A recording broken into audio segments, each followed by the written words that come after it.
Mr. Carpenter, tell me about one of your most memorable times at Montford Point.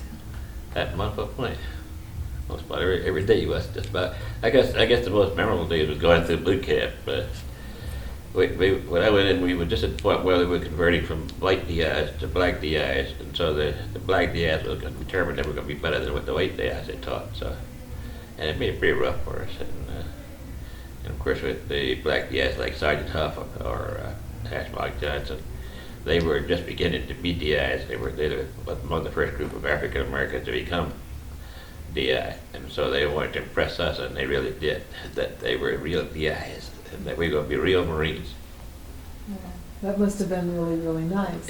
Well, I would put it that way, but it was different. It was very impressive. Mm-hmm.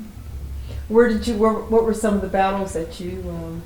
I'm not a combat Marine. Okay. What happened is, I said, I went to Cadoza High School, that he knows about Cadoza High School. That was a business school. They taught typing. Oh. So when I went in the Marine Corps, when you have a classifier, he asked me what schools I went to. And I had graduated from Cadoza High School. When I told him that, he said, "You can type." And I said, "No, I can't." But anyway, when I finished boot camp, I was pulled out. I was pulled out of my platoon and sent to a company office. And I was headquarters company recruit depot battalion. Okay. And I stayed there for almost 2 years. Became the chief clerk there. And then they moved me from there to malaria control, which was sort of like a casualty company, and because they needed a chief clerk, and because they're moving a lot of the clerks out of off the base into depots and ammunition companies that were going overseas. And so they sent me to this casualty company, and I stayed there about 6 months. And then they put me into a depot, which was going to Norfolk, because the war had ended then, because this must have been about September, I guess, of 1945. The war had ended, and so the ships were coming back from Europe, particularly, and come to the Navy Yard at Norfolk area, Norfolk Naval Shipyard. That's where they were coming. Mm-hmm. So they sent this depot there, and of course I was the chief clerk there. And what happened was, while I was there, the commandant came up with what they called Allmar, which is all naval system, and stated that if you could type, you could be transferred up to headquarters Marine Corps. And so that hit me just right, because I had been told if I was going to come back to Montford Point, I would be sent overseas in a replacement draft. Mm-hmm. So but I didn't want that, because everybody was coming home. Mm-hmm. So I sent a letter, but I couldn't send it back to Montford Point, because if I had, they would have stopped it, because they wanted me to go overseas, where the depots were going on. But what I did, I bypassed when I went through the admiral. I forgot what his rank was. But anyway, I went through the Norfolk Naval Shipyard to headquarters Marine Corps. So we couldn't go direct. We had to go through a command authority. Mm-hmm. And though I was only attached to the Norfolk Naval Shipyard, basically carried at Montford Point. But anyway, I ignored Montford Point, went to headquarters Marine Corps. So the commandant came back with a letter that said, transfer me up there. Oh. And which they did. And so I was the first African American to be transferred to headquarters Marine Corps, which was a naval annex. Which was a naval annex, and at the naval annex was both Marine Corps headquarters and the Navy headquarters. So the word got around there was a black Marine, and nobody ever seen one. So all the ladies from the building kept coming by my office, and my first sergeant was white. So he told me to stop them from coming, and I said, "Stop! I can't stop them. I don't even know who they are. I got no control of them." So he got smart. He moved me away so they couldn't talk to me, bother me. Yeah. And that's where I was enlisted mm-hmm. From the Marine Corps. Mm-hmm. And then when I went to the Marine Corps, I had graduated from Cadoza High School. But I was right out of high school. Mm-hmm. So when the war ended, and I got out, was discharged at headquarters Marine Corps. I then started going back to school to finish my education. Mm-hmm. And I went to college for a couple of years, and then I came back as an officer. And that's how I got to be officer. Wow. So tell me, what should the Montford Point Marines be remembered for today? Well, first they were the first group of African Americans to go into the Marine Corps, and then the Jim Crow laws and all of the segregation and the hard times we were given. For example, when I first went in, as I said, I was in Washington, and then we were sent to Camp Lejeune, Montford Point, Camp Lejeune, and I'd never really been south. I'd gone some parts of Virginia, but never by public transportation. So the four of us going into the Marine Corps at that particular time. And when we got then, when the Marine that escorted us to the train station, he took us to the one car that was set aside for African Americans. It was a Jim Crow car, which I wasn't really aware of because I had never really gone south, so I wasn't really aware of what was going on. So as we moved along in the train, after a couple of hours, we decided we wanted to eat. So we asked the conductor, "Where's the dining car?" He says, "Well, you boys can't go back there." And of course, my first question was, "Why?" And he says, "Well, you're in the South." I said, "What that's got to do with it?" "Well, it's Jim Crow law." And Jim Crow law said you can't eat where the whites are eating. So that stopped that.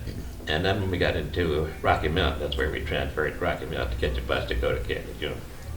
When we got in Rocky Mount, we thought we would eat.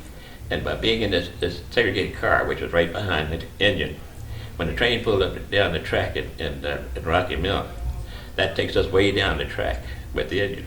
So all the white passengers are now in front of us.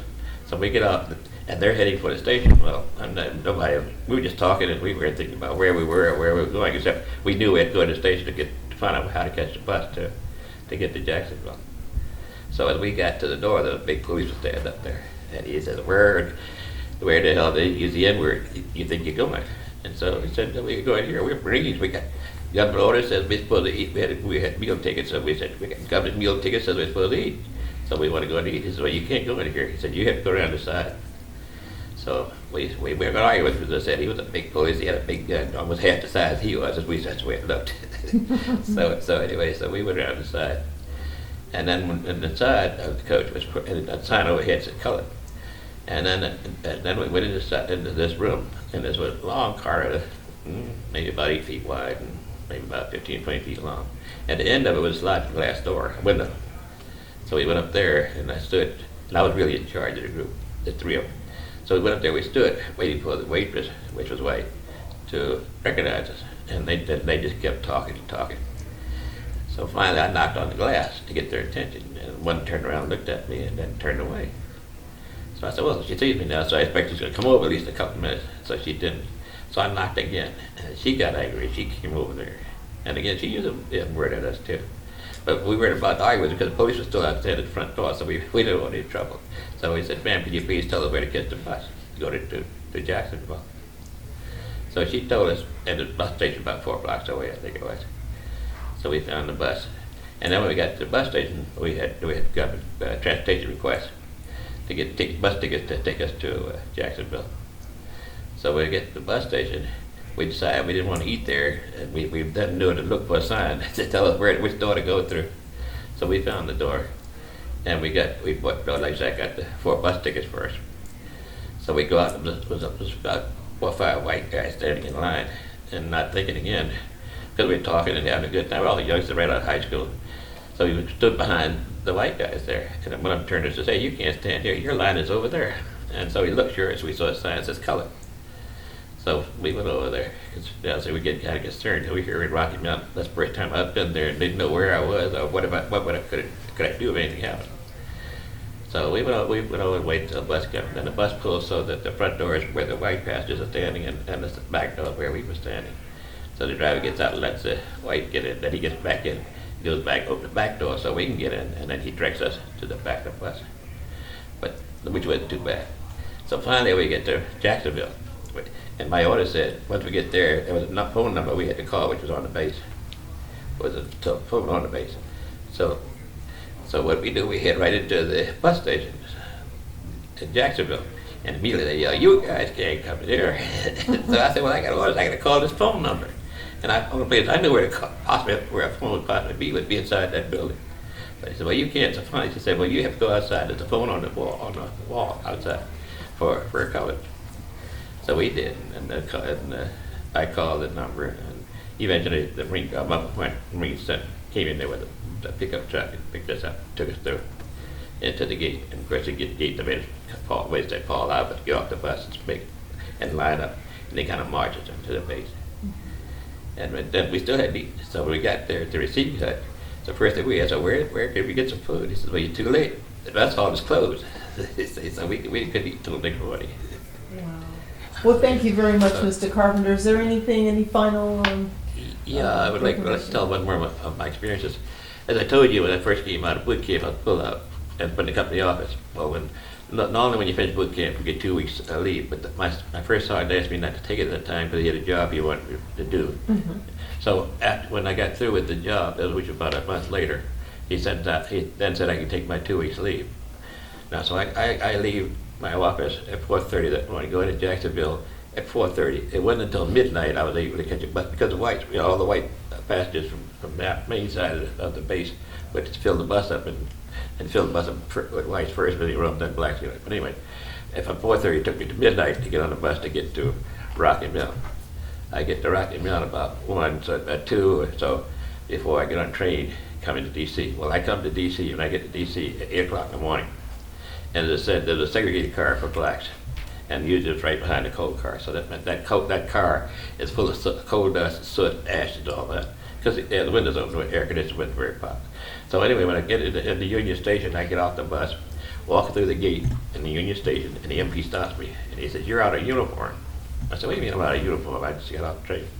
He said, "But your uniform is filthy." I said, "Okay, well, I got to change in my bag. Let me go in the men's room and I'll change." He said, "No, you can't do that. I got to write you up, put me back on a train with notes, and I'll be back to Camp Lejeune." I didn't get home that time, and I got back, and I got back that Saturday morning. So when Monday opened up first, I said, "What are you doing here? You're supposed to be on 2 weeks leave." And so I explained to him what happened, and he gave me additional leave, and I was able to go back home later. But he suggested not go to the station, but catch the bus or else catch the bus and come in on the bus. That's what I did. Wow. That's how I got home. I guess more stories, but Another adventure. Right. Yeah, well, it was all new experience for me because I'd never really traveled the South, Mhm. and we had cops that would just interfere with us. And as a matter of fact, the commandant had fought so hard to keep us out of the Marine Corps, and therefore he created a very hostile environment for us in the Marine Corps as well as in various cities, especially those in the South, because we weren't accepted by all. But nobody wanted to accept us, but we managed anyway. Well, thank you so very much. You're welcome. We really appreciate you sitting here with us and sharing today. Thank you.